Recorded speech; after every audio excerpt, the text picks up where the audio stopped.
Visitors, welcome to the Australian War Memorial's last post ceremony. My name is Matthew Rose, and joining us today from the Royal Australian Air Force is Squadron Leader Erin Rinaldi. We warmly welcome the family of Private Jack Stanley Dale, whose story will be told shortly. We welcome the veterans who have served, those that are still serving, and the families that support them. We acknowledge the members of RSL and Services Clubs Association, RSL Victoria and RSL Queensland, who are watching the broadcast of this ceremony across Australia. During this evening's ceremony, wreaths will be laid at the base of the pool of reflection by family, visitors and students on behalf of the following schools. From New South Wales, Orange Public School, the Machiavelli Catholic School, Tumut, and from Victoria, Sacred Heart School, Yarrawonga, and St Mary's College Primary Department, Seymour. Ladies and gentlemen, boys and girls, please stand and join in singing the National Anthem.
Thank you, students. You may now be seated.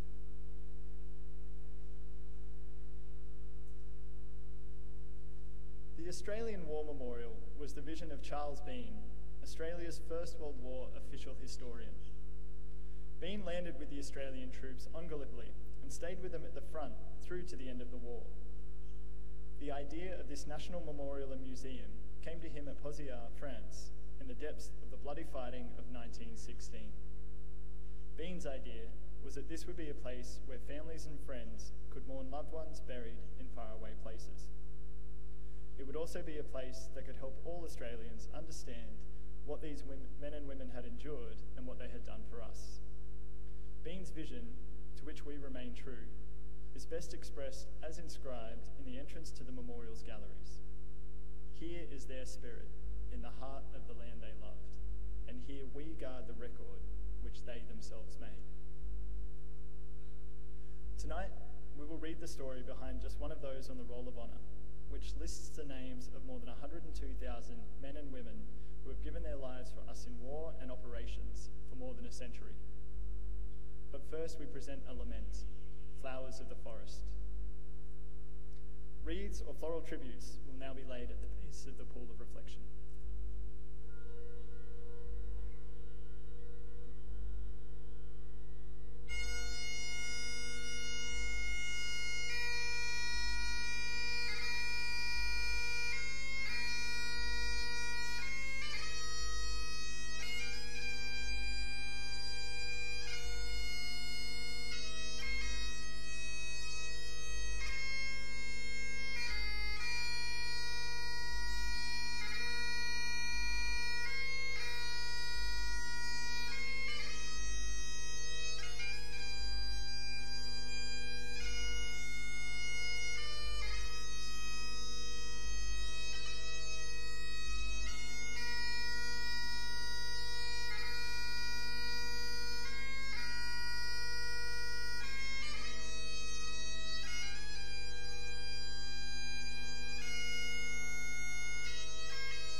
we remember and pay tribute to Private Jack Stanley Dale. Jack Dale was born in April 1891 in Castlemaine, Victoria, the 11th of 12 children of John and Eliza Dale. When Jack Dale was 2 months old, his father, a publican in Castlemaine, took his own life.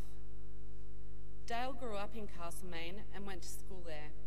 In 1910, at the age of 19, he married Lily May Fall. The couple moved to Auburn, an inner suburb of Melbourne, where Dale found work labouring. In 1913, a daughter Beatrice was born.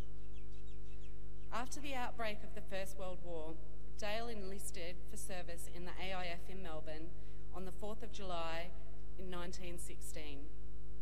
After his initial training at Broadmeadows, he was allotted to the 6th Reinforcement of the 58th Battalion.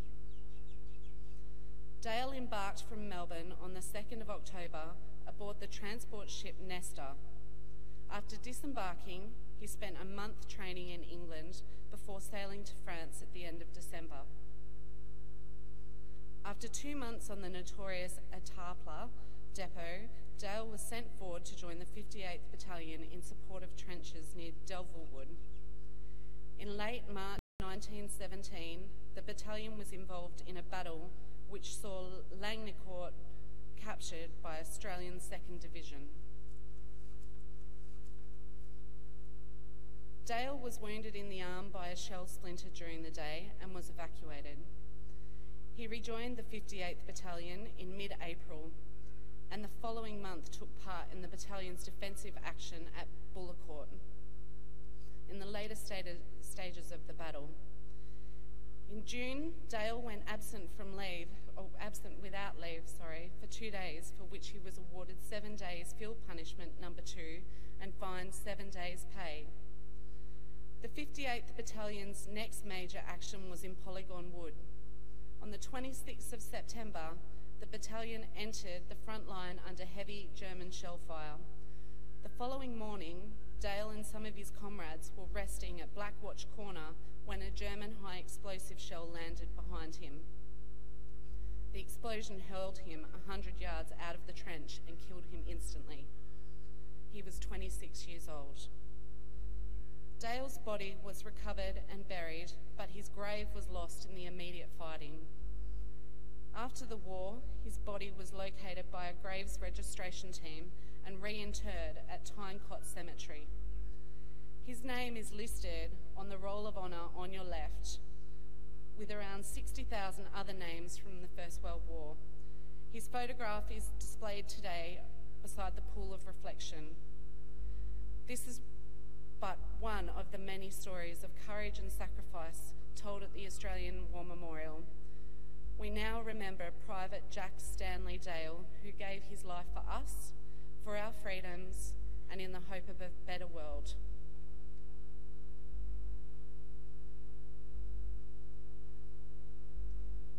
Ladies and gentlemen, boys and girls, please stand for the reading of the ode and the sounding of the last post.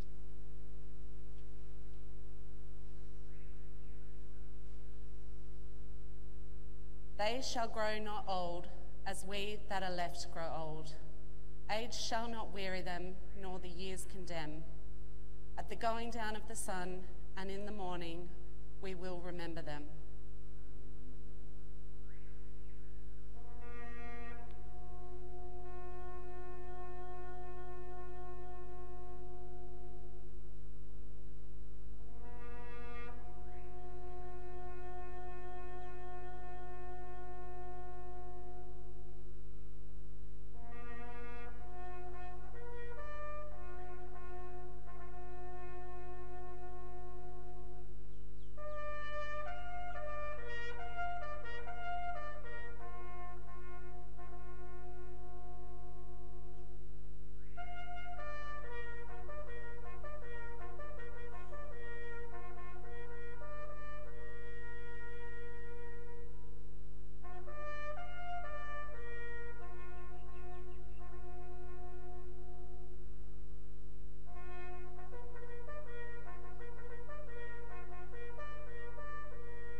this evening with the words of the memorial's founder, Charles Bean.